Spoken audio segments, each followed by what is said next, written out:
Roasted ಚೆನ್ನ ಅಂದರೆ ಹುರಿದ ಕಡಲೆಕಾಳು ಅಂದರೆ ಯಾರಿಗೆ ತಾನೇ ಗೊತ್ತಿಲ್ಲ ಹೇಳಿ. ಚಿಕ್ಕ ಮಕ್ಕಳಿಂದ ಹಿಡಿದು ವಯಸ್ಸಾದವರೆಗೂ ಇಷ್ಟಪಟ್ಟು ತಿನ್ನುವ ಒಂದು ಹೆಲ್ದಿ ಸ್ನ್ಯಾಕ್ಸ್ ಅಂತಲೇ ಹೇಳ್ಬೋದು. ಹೌದು, ಇದನ್ನು ನಾನು ಹೆಲ್ದಿ ಸ್ನ್ಯಾಕ್ಸ್ ಅಂತ ಯಾಕೆ ಹೇಳಿದೆ ಅಂದರೆ ಇದರಲ್ಲಿ ಅತಿ ಹೆಚ್ಚು ಪ್ರೋಟೀನ್ ಇದೆ. ಇದು ತಿನ್ನಲಿಕ್ಕೆ ಬಾಯಿಗೆ ಎಷ್ಟು ರುಚಿ ಕೊಡುತ್ತೋ ಅಷ್ಟೇ ಆರೋಗ್ಯಕ್ಕೂ ಒಳ್ಳೆಯದು. ಬಟ್ ಇವಾಗ ಮಾರ್ಕೆಟಲ್ಲಿ ಏನು ನೋಡ್ತಾ ಇದ್ದೀವಲ್ಲ ಅದು ಪ್ಯೂರ್ ಇಲ್ಲ, ಅದಕ್ಕೆ ಕೆಮಿಕಲ್ ಮಿಕ್ಸ್ ಮಾಡ್ತಾ ಇದ್ದಾರೆ. ಅಂದರೆ ರೋಸ್ಟೆಡ್ ಚಿಕ್ ಪೀಸ್ ಅಂದರೆ ಹುರಿದ ಕಡಲೆಕಾಳಿಗೆ ಈ ಬಟ್ಟೆಗೆ ಮತ್ತು ಕಾಗದಕ್ಕೆ ಬಣ್ಣ ಹಾಕಲು ಬಳಸ್ತಾರಲ್ಲ ಆ ಒಂದು ಹಾನಿಕಾರಕ ರಾಸಾಯನಿಕ ಬಣ್ಣವನ್ನು, ಅದರ ಹೆಸರು ಅರಾಮೈನ್ ಓ ಎಂಬ ಒಂದು ಕ್ಯಾನ್ಸರ್ ಕಾರಕ ರಾಸಾಯನಿಕವನ್ನು ಯೂಸ್ ಮಾಡ್ತಾ ಇದ್ದಾರೆ. ನೋಡಿ, ಈ ಒಂದು ಕೆಮಿಕಲ್ನ ಏನಕ್ಕೆ ಯೂಸ್ ಮಾಡ್ತಾರೆ ಅಂದರೆ ಕಡಲೆಕಾಳು ಹೆಚ್ಚು ಹೊಳಪು ಮತ್ತು ಆಕರ್ಷಕವಾಗಿ ಹಳದಿ ಬಣ್ಣ ಕಾಣುವಂತೆ ಮಾಡಲು ಈ ಒಂದು ಇಂಡಸ್ಟ್ರಿಯಲ್ ಕೆಮಿಕಲ್ ಅರಾಮೈನ್ ಓನ ಬಳಸಲಾಗ್ತಿದೆ. ನೋಡಿ, ಈ ಅರಾಮೈನ್ ಓ ಎಂಬ ಕೆಮಿಕಲ್ ನೋಡಲಿಕ್ಕೆ ಹಳದಿ ಬಣ್ಣದಲ್ಲಿದ್ದು ಇದು ಎಷ್ಟು ಡೇಂಜರ್ ಅಂದರೆ ಇದು ಒಂದು ಕ್ಯಾನ್ಸರ್ ಕಾರಕ ಸಬ್ಸ್ಟೆನ್ಸ್ ಆಗಿದ್ದು ಈವನ್ WHO ಅಂದರೆ ವರ್ಲ್ಡ್ ಹೆಲ್ತ್ ಆರ್ಗನೈಜೇಷನ್ ಕೂಡ ಇದನ್ನು ಕ್ಯಾನ್ಸರ್ ಕಾಸಿಂಗ್ ಸಬ್ಸ್ಟೆನ್ಸ್ ಅಂತಲೇ ಘೋಷಿಸಿದೆ.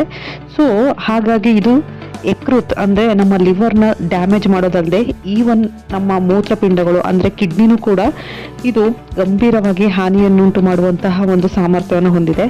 ಸೊ ಹಾಗಾಗಿ ಇದು ಮಕ್ಕಳು ಮತ್ತು ಎಸ್ಪೆಷಲಿ ಗರ್ಭಿಣಿಯರಿಗೆ ಹೆಚ್ಚು ಅಪಾಯಕಾರಿ ಅಂತಲೇ ಹೇಳ್ಬೋದು. ನೋಡಿ, ಮಾರ್ಕೆಟಲ್ಲಿ ಸಿಗೋ ಎಲ್ಲ ರೋಸ್ಟೆಡ್ ಚೆನ್ನಾನು ಕೆಮಿಕಲ್ ಮಿಕ್ಸ್ ಮಾಡಿರ್ತಾರೆ ಅಂತ ಹೇಳೋಕ್ಕಾಗಲ್ಲ. ನಾವು ಅದನ್ನು ಐಡೆಂಟಿಫೈ ಮಾಡೋದು ತುಂಬಾ ಮುಖ್ಯ ಆಗುತ್ತೆ. ಹಾಗಾದರೆ ಇದನ್ನು ಹೇಗೆ ಮಾಡೋದು ಅಂತ ಒಂದು ಸಿಂಪಲ್ ಆಗಿ ನಾನು ನಿಮಗೊಂದು ಮೆಥಡ್ ಹೇಳ್ತೀನಿ. ನೋಡಿ, ಇದು 2 ಟೈಪ್ಸ್ ಅಲ್ವಾ, ಒಂದು ಕೆಮಿಕಲ್ ಮಿಕ್ಸ್ ಇರೋದು ಮತ್ತು ಇನ್ನೊಂದಲ್ಲಿ ಕೆಮಿಕಲ್ ಮಿಕ್ಸ್ ಮಾಡದೇ ಇರೋದು. ನೋಡಿ, ಕೆಮಿಕಲ್ ಮಿಕ್ಸ್ ಮಾಡಿಲ್ಲ ಅಂದರೆ ಅದು ತುಂಬ ಗಟ್ಟಿ ಇರುತ್ತೆ. ಓಕೆ, ಅದನ್ನು ಕಚ್ಚಿ ತಿಂತಾ ಇರಬೇಕಾದ್ರೆ ಅದು ಗಟ್ಟಿಯಾಗಿರೋ ಥರ ನಮಗೆ ಅನಿಸುತ್ತೆ.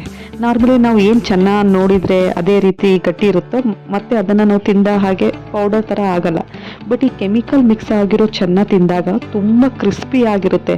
ಜಸ್ಟ್ ಬಾಯಲ್ಲಿ ಇಟ್ಕೊಂಡು ಪ್ರೆಸ್ ಮಾಡಿದರೆ ಸಾಕು, ಅದು ಪುಡಿ ಪುಡಿ ಆಗುತ್ತೆ. ಮತ್ತು ನೀವು ಅದನ್ನು ಸ್ವಲ್ಪ ನಿಮ್ಮ ಕೈಯಲ್ಲಿ ರಬ್ ಮಾಡಿಕೊಂಡು ನಿಮ್ಮ ಕೈ ಕೂಡ ಚೆಕ್ ಮಾಡ್ಕೊಬೋದು. ಆವಾಗ ನಿಮ್ಮ ಕೈಯಲ್ಲೂ ಕೂಡ ಯೆಲ್ಲೋ ಕಲರ್ ಸ್ಟೇನ್ ಅಂಟ್ಕೊಂಡಿರುತ್ತೆ. ನೋಡಿ, ಇದು ಮತ್ತು ತುಂಬ ಅಟ್ರಾಕ್ಟಿವ್ ಆಗಿ ಕಾಣುತ್ತೆ ಮತ್ತು ತುಂಬ ಶೈನಿಂಗ್ ಆಗಿರುತ್ತೆ ಅಂದರೆ ಅರ್ಥ ಇದರಲ್ಲಿ ಕೆಮಿಕಲ್ ಮಿಕ್ಸ್ ಆಗಿದೆ ಅಂತ. So be careful, be safe. ಯಾಕೆ ಅಂತ ಅಂದರೆ ಇದರಿಂದ ಲಿವರ್, ಕಿಡ್ನಿ ಎಫೆಕ್ಟ್ ಆಗುತ್ತೆ ಮತ್ತು ಲಾಂಗ್ ಟರ್ಮ್ ತಿಂತಾ ಹೋದರೆ ಬ್ರೈನ್ ಕೂಡ ಡ್ಯಾಮೇಜ್ ಆಗುತ್ತೆ ಅಂತ ವರದಿ ಆಗಿದೆ. ಸೊ ಮಕ್ಕಳು ದಯವಿಟ್ಟು ಇದನ್ನು ಕೊಡಬೇಡಿ, ಆದಷ್ಟು ಮನೆಯಲ್ಲೇ ಮಾಡಿ ಇದನ್ನು ತಿನ್ನಿ. ನನ್ನ ಮುಂದಿನ ವಿಡಿಯೋದಲ್ಲಿ ಇದನ್ನು ಮನೆಯಲ್ಲೇ ಮಾಡಿ ತಿನ್ನೋದು ಹೇಗೆ ಅಂತ ನಾನು ನಿಮಗೆ ಹೇಳ್ತೀನಿ. Be safe, heat right food ಅಂತ ಹೇಳ್ತಾ ಈ ವಿಡಿಯೋನ ನಾನು ಇಲ್ಲಿಗೆ ಎಂಡ್ ಮಾಡ್ತಾ ಇದ್ದೀನಿ. ನೀವೇನಾದರೂ ನನ್ನ ವಿಡಿಯೋನ ಫಸ್ಟ್ ಟೈಮ್ ನೋಡ್ತಾ ಇದ್ದರೆ ನನ್ನ ಚಾನಲ್ನ ಸಬ್ಸ್ಕ್ರೈಬ್ ಮಾಡಿ. ಹಾಗೆ ಈ ವಿಡಿಯೋ ಏನಾದರೂ ನಿಮಗೆ ಇಷ್ಟ ಆದರೆ ನಿಮ್ಮ ಫ್ಯಾಮಿಲಿ, ಫ್ರೆಂಡ್ಸ್ ಜೊತೆ ಶೇರ್ ಮಾಡಿ. Thank you.